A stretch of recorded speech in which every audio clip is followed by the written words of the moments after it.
Avtomatizacija in delegacija dela je v poslu nujna, če želimo rasti. V tem videu ti predstavim, kdaj lahko avtomatiziraš in kdaj delegiraš.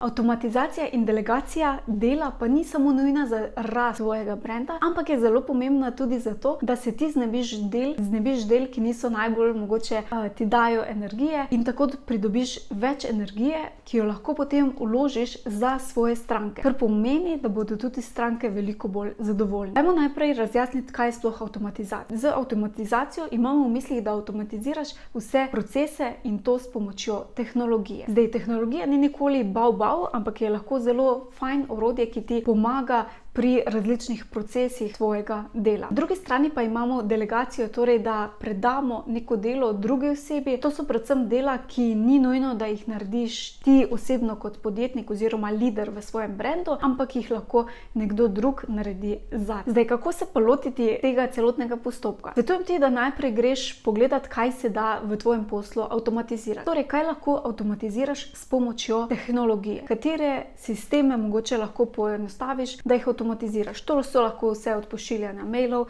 če imaš mogoče spletno trgovino, potem je lahko avtomatizirano, da se pošljajo avtomatski računi, da se ob zaključku naročila pošljajo tudi tam maili. Če ponujaš neke freebije oziroma brezplačno gradivo, da se v tem primeru avtomatsko sproži tudi mogoče neka sekvenca mailov. Lahko imaš tudi avtomatsko sekvenco mailov dobrodošlice za vse nove, ki se prijavijo na tvojo mailing listo. Lahko imaš avtomatizirane procese, ki ti zapisujejo recimo iz ene tabelice v drugo, ko se nekaj zgodi in tako naprej. Skratka, avtomatiziraš vse, kar je možno in pri tem izkoristiš tehnologijo. Kar se ne da avtomatizirati, ker pač mora to narediti mogoče človeška roka in ne rabi biti nujno, da izvedeš to ti osebno, pa je fino, da delegiraš oziroma si poiščeš pomoč. Zdaj, lahko je to zunanja pomoč kot nek zunanji izvajalec, lahko je pa to pomoč v stilu, da zaposliš novega zaposlenega v obliki mogoče kakega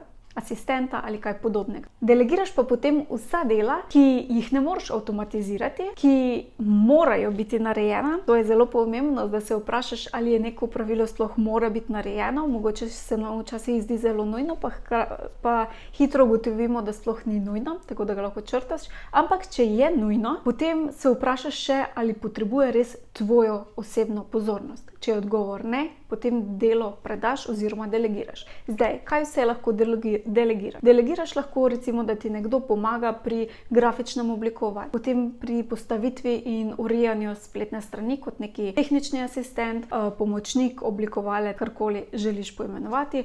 Potem lahko delegiraš delo za recimo računovodstvo in tako naprej. Skratka, delegiraš torej vsa dela, ki jih ne moreš avtomatizirati, ki so nujna, da so narejena in ne potrebujejo tvoje pozornosti. Če ti je bil ta video všeč, potem te vabim, da se prijaviš na moj YouTube kanal oziroma subscribaš. YouTube pa ti bo že priporočil naslednji video, ki je najbolj primeren zate.